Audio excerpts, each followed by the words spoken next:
ज्ञानेश्वर रामराव कुलकर्णी, वेदशास्त्र संपन्न ज्ञानेश्वर रामराव कुलकर्णी.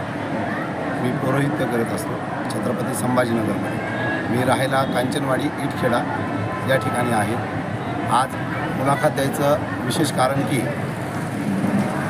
मेमध्ये सद्गुरू श्री शंकर महाराजांच्या कृपा आशीर्वादाने व सद्गुरू श्री स्वरसिद्धनाथ गुरु माऊली व गुरु महाराजांच्या आशीर्वादाने श्री क्षेत्र तांदुळवाडी, तालुका गंगापूर, जिल्हा छत्रपती संभाजीनगर या शंकर महाराजांच्या मठामध्ये 4 मे ते 10 मे या कालावधीमध्ये विष्णू पुरुषोत्तम पंचायतनाचं मंदिराची प्राणप्रतिष्ठा सोहळा होत आहे.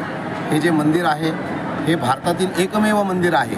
विष्णू पंचायतनामध्ये मंदिर हे भारतामध्ये कुठंच नाही आहे. पुरुषोत्तमाचे मंदिर 2-3 आहेत.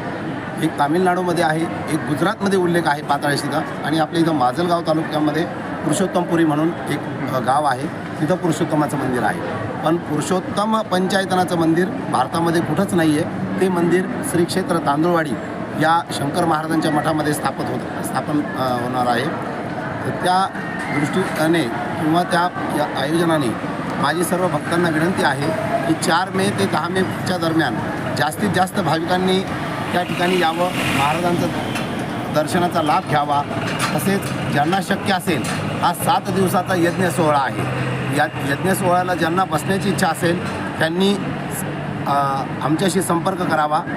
त्यामध्ये श्री दीपक सराफ काका म्हणून एक आहेत, आणि दुसरं म्हणजे ज्ञानेश्वर गुरुजींशी. माझा मोबाईल नंबर आहे 750 755 4829.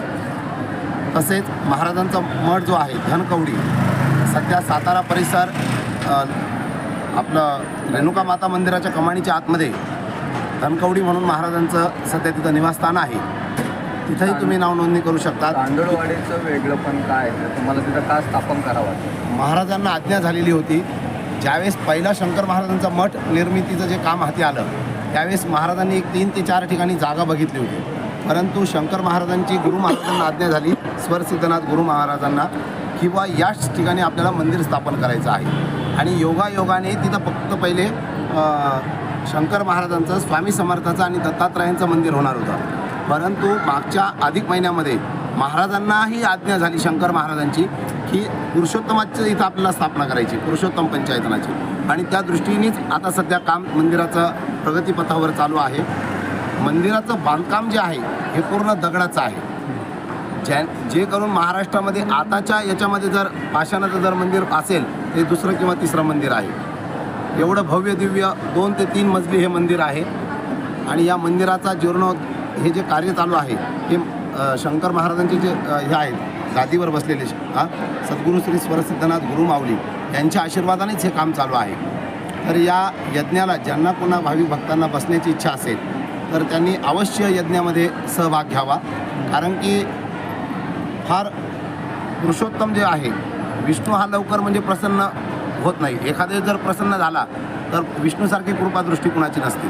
म्हणून जास्तीत जास्त भाविकांनी त्या यज्ञाला बसावं अशी आमची सर्वांची इच्छा आहे. हे मंदिराचा बांधकामाला मोठा खर्च येतोय. हो. तो हा खर्च कसा शासकीय? नाही. याच्यात शासकीय पण नाही आहे, राजकारणी कोण एखाद्या राजकीय व्यक्तीकडून पण नाही आहे. हा जो खर्च जो आहे हा सर्व भिक्षा फेरीमधून येणार आहे. ही महाराजांची खूप कृपा आहे की महाराज सर्व करून घेतात. भाविकाच्या याच्यातून भाविकांच्या भिक्षा फेरी चालू असती. तर त्या आता मंदिराचं काम कुठपर्यंत झालेलं आहे? आता सध्या मंदिराचं जे बांधकाम आहे, पुरुषोत्तमाचं जिथं स्थापना होणार आहे, हे मंदिर 50 ते 60% तयार झालेलं आहे. मे मध्ये पूर्ण होईल. हो, 60%च्या पुढं काय मंदिराचं आव्हान काम. करसाल भाविकांना? जास्तीत जास्त भाविकांनी पुरुषोत्तमाच्या याच्यामध्ये धोंड्याच्या महिन्यामध्ये अधिक महिन्यामध्ये दर्शनाला यावं. कारण की महाराजांच्या तिथं जे आहे तिथं पंचवृक्ष पण आहेत, गोशाळा आहे, सभागृह वगैरे आहे. दर गुरुवारी महाराजांची पंचपदी असते सातारा परिसरामध्ये.